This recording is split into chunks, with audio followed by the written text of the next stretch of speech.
Bom dia a todos, bom dia a todas, sejam muito bem-vindos e bem-vindas ao nosso ICL Mercado Investimentos. Bom dia para você que está nos assistindo pela TV UFMA no Maranhão e pela Pop TV em Sobradinho e Porto Alegre. Também sejam todos aí muito bem-vindos e bem-vindas ao nosso programa. Hoje, quinta-feira, dia da gente passar pelos principais pontos da ata do Comitê de Política Monetária dos Estados Unidos, que saiu ontem. A gente também vai mostrar os desdobramentos disso, como é que isso influenciou ou não ali o mercado de juros, o nosso mercado brasileiro também. Mas a gente tem outros pontos bem importantes para falar com vocês, então a gente vai passar por um estudo que mostra ali como é que estão os andamentos, como é que está a evolução, na verdade, dos programas sociais aqui no Brasil, e a gente vê que está um pouco atrasado aí nesse primeiro semestre. E vamos repercutir também aí com vocês falas da Faria Lima, porque gestores brasileiros participaram de um evento, gestores de grandes fundos aqui do Brasil participaram de um evento, e a gente reuniu o melhor e o pior para comentar com vocês. Mas antes de tudo isso, eu vou dar bom dia para o André, que hoje está em casa. Bom dia, André, como você está? Nossos telespectadores, um bom dia especial ao Emerson, meu dentista aí, novamente aí atuando aí para ficar em casa essa manhã. Hoje vamos falar então um pouco aí desses absurdos aí que estão sendo ditos aí pela Faria Lima, né? Sempre é o famoso ditado do Homer Simpson, né? A culpa é minha, coloquem quem eu quiser, daí vai lá e já tá falando uma quantidade enorme de absurdos. Mas vamos falar também desse estudo importante aí que saiu aí do INESC aí, mostrando aí que realmente a gente está com gasto social problemático aí, muito abaixo do desejado, e a culpa é só de uma situação, né, que é justamente do novo arcabouço fiscal, e a gente vai explicar isso, né. Mas já vamos passar então para a agenda, Débora, porque tem bastante coisa na agenda do dia de hoje, né? Exatamente. Hoje a agenda está bem tomada pelos PMIs, né, os índices de atividade ali, né, os termômetros de atividade, gosto de chamar mais assim, dos setores e da atividade como um todo dos países, na medição da S&P Global. Ontem saíram os dados do Japão, a gente vai falar um pouquinho disso quando a gente for falar de Ásia, mas hoje também saíram os dados da Europa. Então a gente tem aqui na Alemanha o PMI composto industrial e de serviços de agosto. Lembrando aqui que agosto, leitura preliminar, porque agosto ainda não terminou. Então aqui é aquela primeira leitura, aquela primeira previsão de como vai fechar o mês nesses países. Então pensando nos PMIs desses países, na verdade, o índice de gerente de compras. A zona do euro tem também a sua divulgação às 5 horas da manhã e 5h30 Reino Unido teve sua divulgação. Então essa parte da manhã bem tomada por esses PMIs, por esses índices de gerente de compras, que trazem ali essa evolução e como é que está o ritmo da atividade econômica desses países. Aqui no Brasil a gente não tem PMI preliminar, tá? A gente só tem realmente o PMI final, que é divulgado normalmente no comecinho do mês subsequente, então a gente vai ter a nossa leitura em setembro. Mas aqui a gente já tem uma ideia de como é que esses países estão caminhando. Na França foi divulgado o PIB do segundo trimestre da OCDE e no México, 9 horas da manhã, PIB do segundo trimestre, leitura final. Então aqui uma também parte da agenda voltada para a atividade econômica, mas aqui medição de PIB tanto da OCDE quanto do México. Em seguida, a gente tem aí na agenda outros pontos importantes que devem mexer bastante com o mercado. 9h30 saíram os dados de pedidos de auxílio-desemprego, semana até dia 17 de agosto.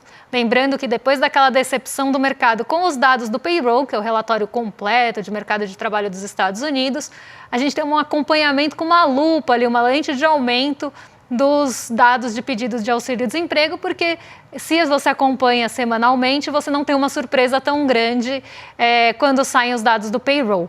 Então, o mercado ele não dava tanta importância, não jogava tanto peso nos pedidos de auxílio-desemprego, mas agora passou a dar para não ser surpreendido no final do mês com os dados fechados.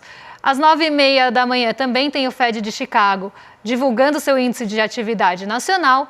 E agora, às 10h45, saiu o PMI composto industrial e de serviços de agosto preliminar dos Estados Unidos. Então, de manhã a gente teve a divulgação dos índices lá na Europa e agora 10h45 nos Estados Unidos. Na zona do euro também agorinha saiu o índice de confiança do consumidor de agosto, também leitura prévia e preliminar. E vendas de moradias usadas, algo que também anda ficando mais no radar para ver como é que está o mercado imobiliário dos Estados Unidos, 11 horas da manhã. E o simpósio de Jackson Hole começou ontem e vai até sexta-feira. Lembrando que sexta-feira quem fala é o presidente do Banco Central dos Estados Unidos, o Jerome Powell, e esse, junto à ata, né, é o evento mais aguardado da semana. Agora que a ata já passou, esse é o evento mais aguardado. Antes eram os dois juntos. Mas ele tem também esse peso grande aí do Jackson Hole, porque lá vários dirigentes do Banco Central estão falando, vários dirigentes do Fed estão se pronunciando e o mercado está tentando buscar algum sinal da condução da política monetária, algo que já veio na ata, mas já tem uma busca maior aí, inclusive pela magnitude dos cortes. Então, uma agenda aí bastante completa, mas aqui no Brasil esvaziada. Pode ver que não tem nenhum dado aí relevante brasileiro. Então, a gente vai falar de outros assuntos também importantes com vocês. Vamos então agora, Débora, começar nosso giro de mercado, já colocar aí na tela aí aquela notícia que a gente sempre sugere para vocês aí em relação ao que aconteceu, o que pode acontecer, o que deve acontecer aí, mas saiu ontem a ata do FONC, né, que teve bastante influência, principalmente na Nova York no final do dia, mas também influenciou bastante aí os mercados asiáticos, né? Principalmente aqueles mais voltados ao Ocidente, como o Japão, né? A gente sempre tem esse exemplo, né? Mas explica pra gente o que aconteceu aí, esse otimismo aí que tomou conta da Ásia essa manhã. Olha, esse otimismo veio realmente de Nova York. A Ásia, na verdade, ela seguiu mista, né? Ela não seguiu uma única direção. As bolsas que subiram na esteira de Nova York, então ontem as bolsas nova-iorquinas elas tiveram um bom desempenho, elas foram bem justamente refletindo e respondendo a essa ata do Comitê de Mercado Aberto, como é chamado o Comitê de Política Monetária dos Estados Unidos. Em português ele é chamado de Comitê Federal de Mercado Aberto, que em inglês fica FONC. Então, os mercados acabaram reagindo muito bem aos comentários que estão ali na ata, porque a ata ela reforça a possibilidade de cortes em setembro. Então, parte da ata não trouxe nada novo sob o sol e a gente vai comentar daqui a pouquinho sobre isso, mas parte da ata sinalizou realmente para essa possibilidade de cortes. Isso trouxe um fôlego, trouxe um maior apetite pelo risco entre os mercados nova-iorquinos ontem e esses ventos positivos chegaram à Ásia nessa manhã.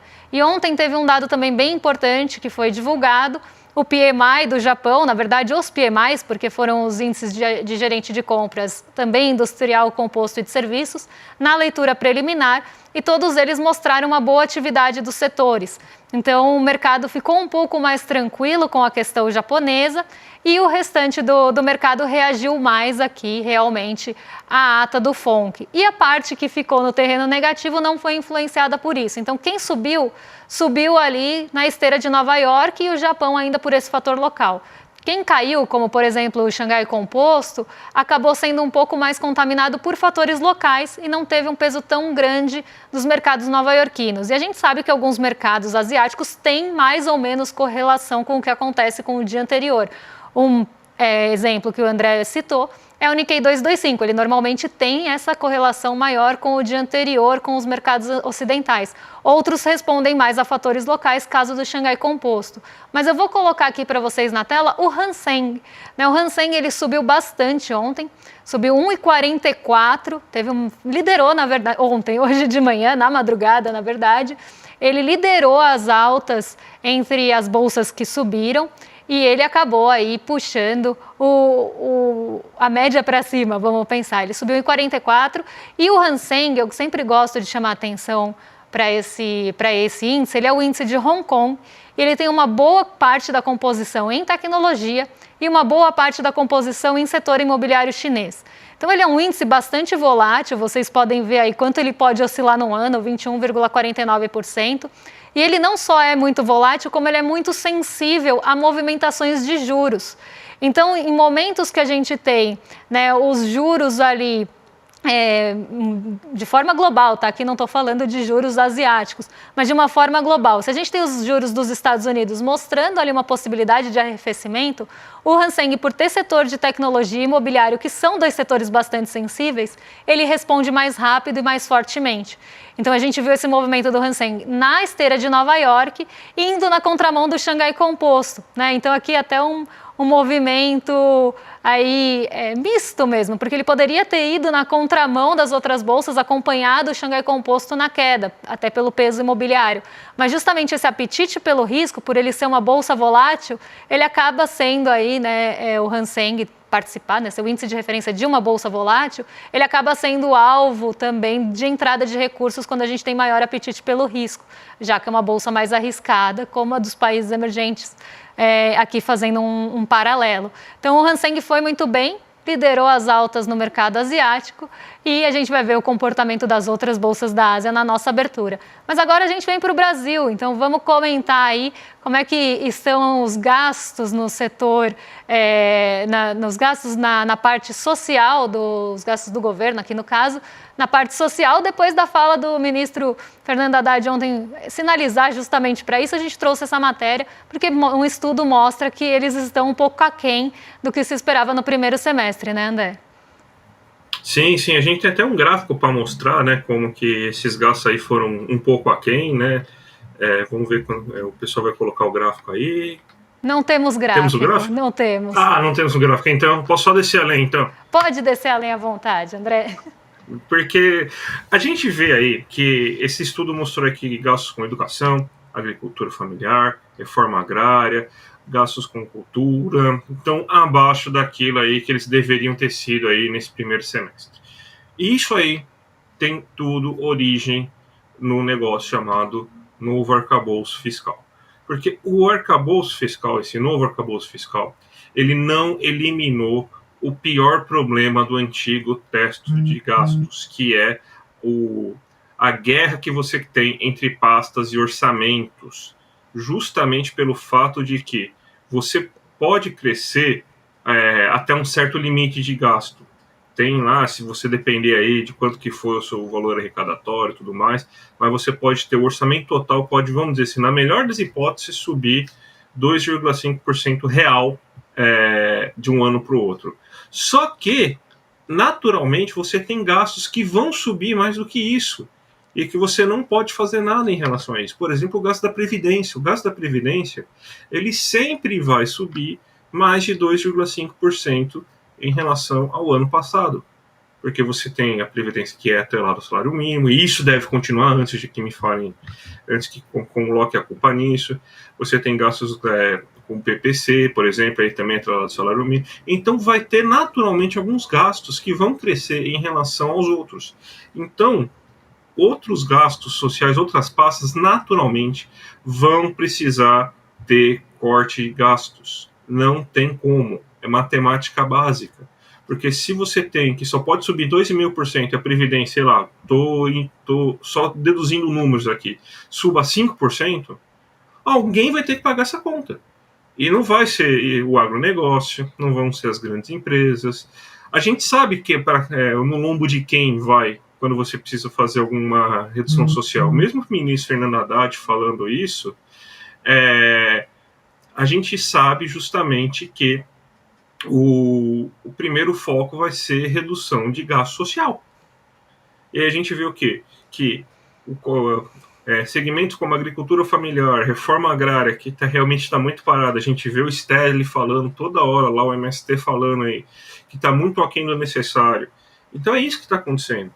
É justamente, você criou uma ferramenta para substituir o teto de gastos, a gente fez o que não era para ter feito, que a gente... agora parece que é impossível viver sem uma regra fiscal, a gente transformou regra fiscal em um bezerro de ouro, ou seja, é impossível agora você tirar isso, né? Pelo que a gente teve a chance de eliminar uma regra fiscal, mas agora a gente manteve uma regra fiscal ainda com os mesmos problemas da anterior, e esse é o resultado direto. Não é questão de chegar no superávit e tudo mais, não. O resultado direto é que você tem que seguir uma regra e alguém vai pagar o pato. E quem vai pagar o pato a gente sabe quem é, que é justamente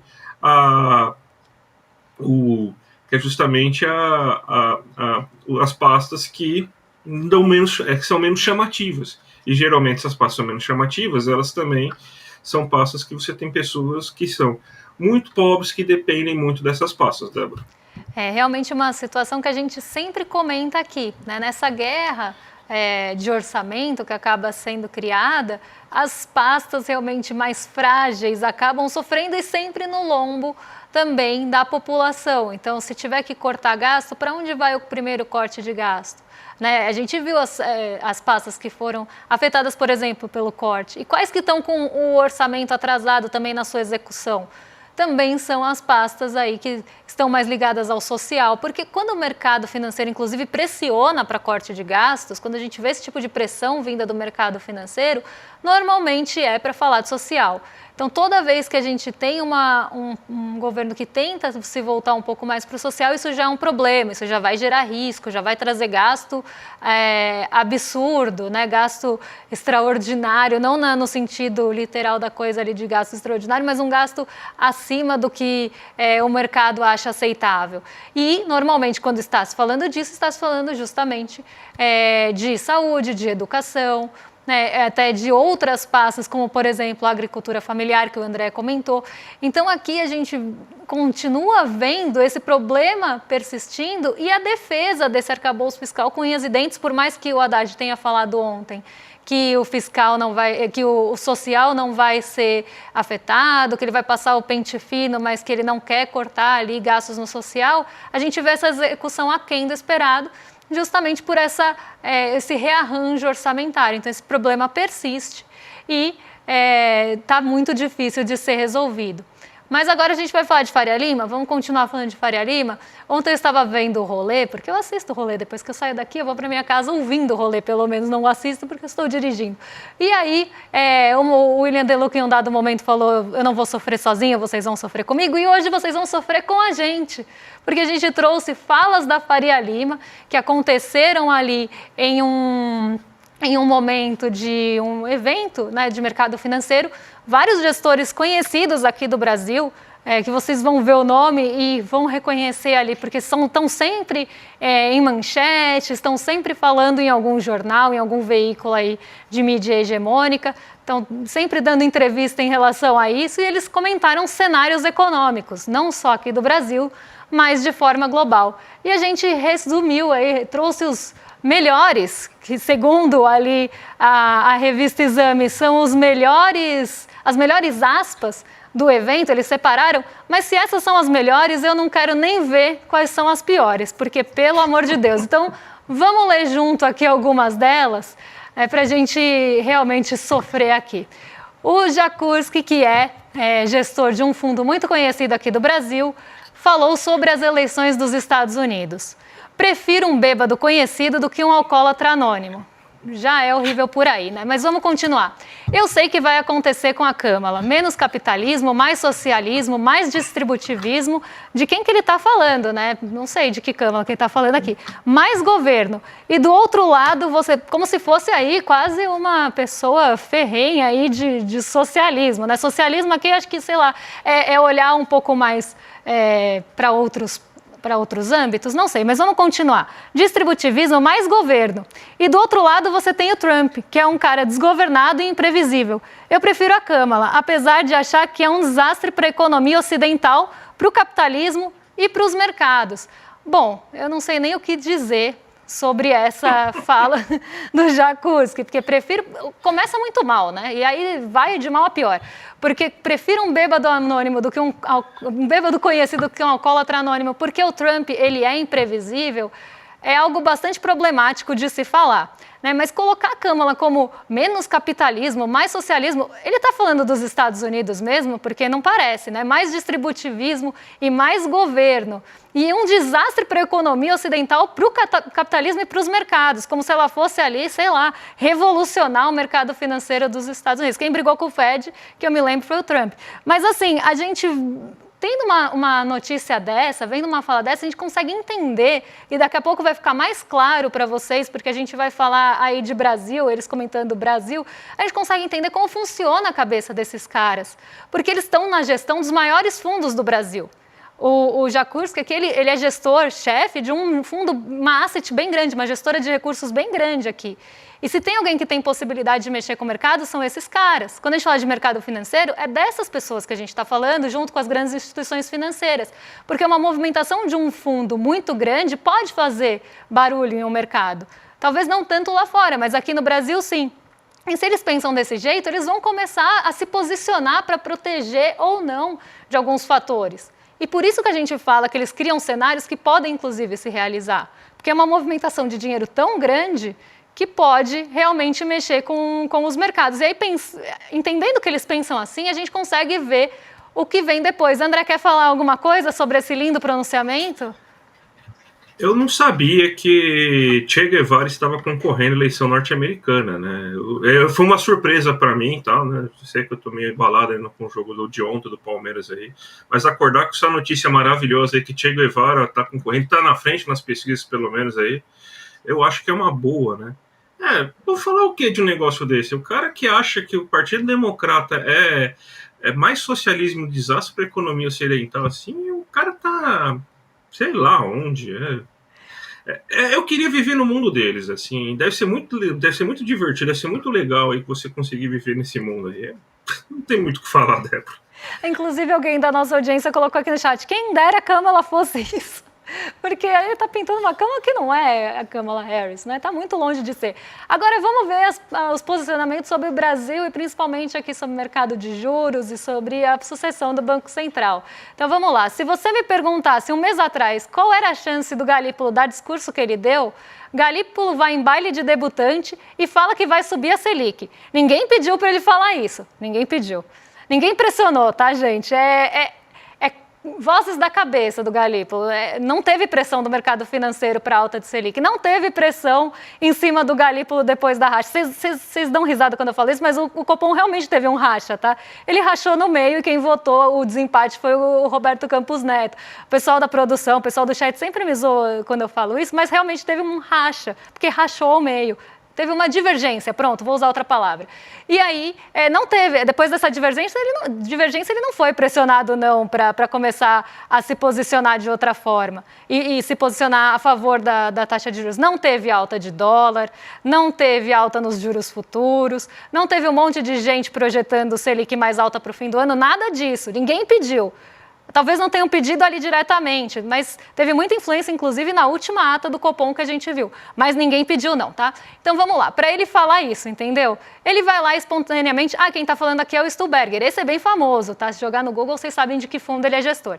Ele vai lá espontaneamente, onde quer que ele vá, e diz que vai subir a Selic, que a inflação está desancorada. Depois de tudo que o Galípolo falou do Banco Central, não pode ser aquele cão que ladra, mas não morde. Então, ele está falando assim, depois que ele sinalizou tanto que pode deixar em aberto aí a alta dos juros, ele não pode ficar fazendo isso e não subir a alta dos juros, porque aí ele vai perder a confiança, e isso tem muito a ver com o próximo que a gente já vai falar. Então, assim, o Galípolo não falou isso por pressão de nada, tá? Ele não é o mais cotado para assumir o Banco Central, e ele não está sofrendo pressão nenhuma, né? Ele não está tendo que deixar o terreno um pouco menos hostil para uma possível sucessão do Banco Central. Porque imagina que ele não se posiciona dessa forma e realmente assume o Banco Central. O que vai acontecer com o dólar no dia seguinte? O que vai acontecer nas apostas contra o Brasil dessas pessoas aqui do mercado financeiro?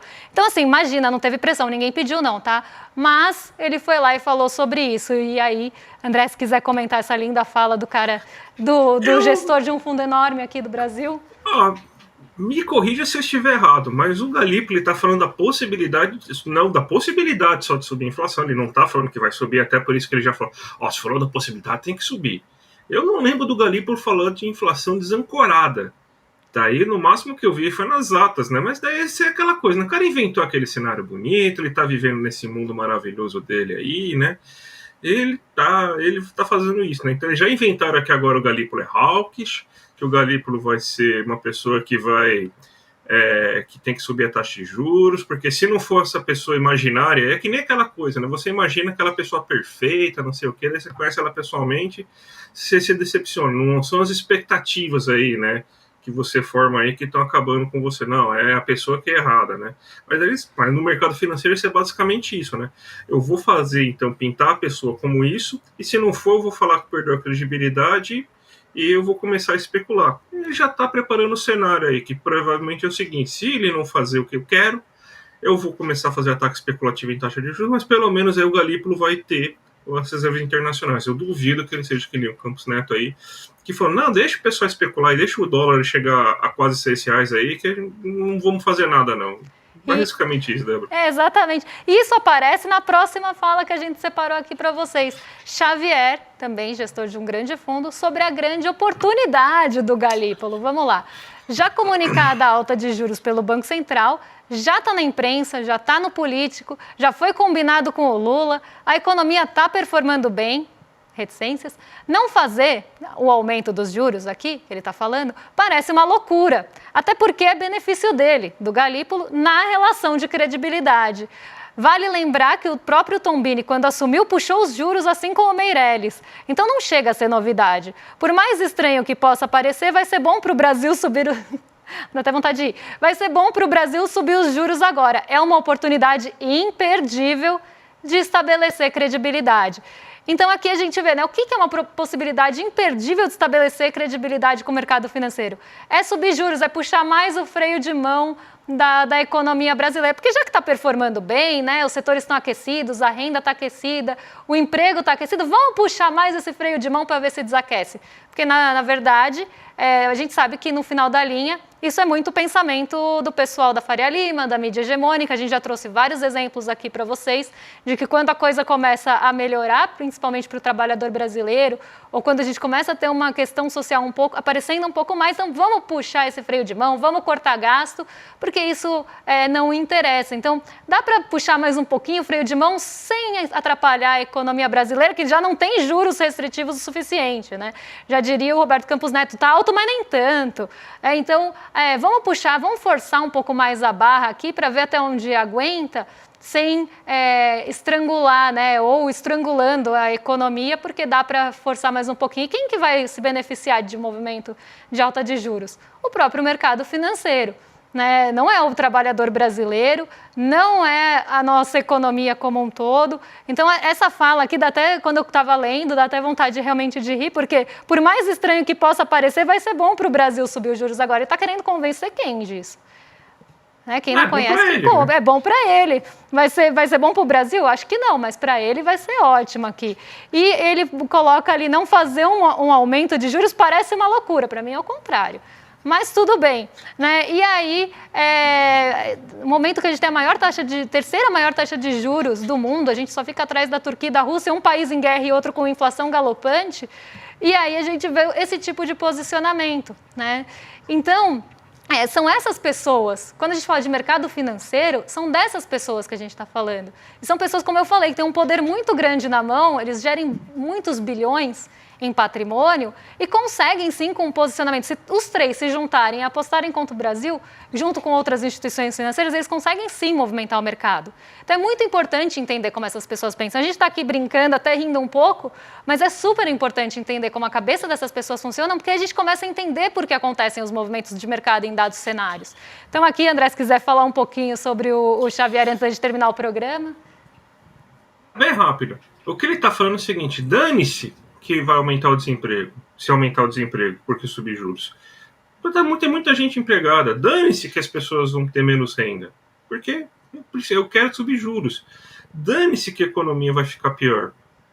O que eu quero é que aumente os juros, é uma oportunidade única, porque meu fundo de investimento vai lucrar mais. E a meia dúzia de milionário, de rico que está no meu fundo de investimento, vai ganhar mais. Então dane-se milhares e milhões de pessoas que podem sofrer com o aumento de juros, mas o meu grupinho está feliz. É isso. Mas nada mais é do que a boa e velha luta de classe. Exatamente. André, eu vou me despedir de você. Até amanhã. Melhoras. Que agora eu vou passar aqui o bastão para nossos amigos do Rolê ICL. Quer falar uma palavrinha antes de ir embora? Não. Até mais, gente. Tchau, tchau. Então vamos lá, porque antes de passar para o Rolê ICL, eu quero lembrar vocês para entrar aqui no nosso link, o iclmercado.com.br, para se inscrever na aula que vamos ter aí na próxima terça-feira, né, no dia 27 de agosto, com o Bresser Pereira, falando inclusive da questão neoliberal aqui no Brasil, como isso causa injustiça social. É algo que a gente fala bastante aqui, né? Mexe muito com ali a questão distributiva, mexe também com as questões sociais, e ele vai falar tudo isso com vocês. Vai ser uma aula imperdível. O Bresser Pereira é aí uma pessoa de muito valor. Para quem é economista, a gente lê muito o Bresser Pereira, ele está sempre em congresso, ele é uma pessoa importantíssima, e vocês vão ter a possibilidade de ter uma aula com ele aí no dia 27 de agosto, de graça, só se inscrever aqui. Então não precisa ir para congresso de economia, vocês vão ver o Bresser Pereira falando aqui com a gente no Fracasso do Neoliberalismo, os segredos do modelo que promete riqueza e distribui injustiça. Então não deixem aqui de se inscrever, e agora sim vocês ficam com o Rolê ICL, rolezeiros que já devem estar de plantão no chat. Já vou passar para o William De Luca e Guga Noblar, e amanhã a gente volta com os principais assuntos do dia. Amanhã a gente conta um pouco mais da ata do FED, que hoje não deu tempo, ficamos falando da Faria Lima. Um beijão e até lá! Tá a fim de ter uma aula com o ex-ministro da Fazenda, ex-ministro da Ciência e Tecnologia, doutor honoris causa, eleito maior intelectual do Brasil em 2014 e um dos grandes professores que a gente tem no nosso país? Pois é, tô falando de Bresser Pereira.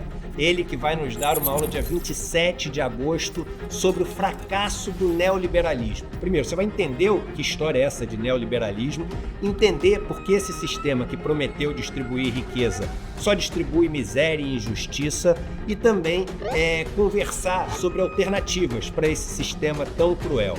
A aula acontece dia 27 de agosto, uma terça-feira, às 8 horas da noite, no horário de Brasília.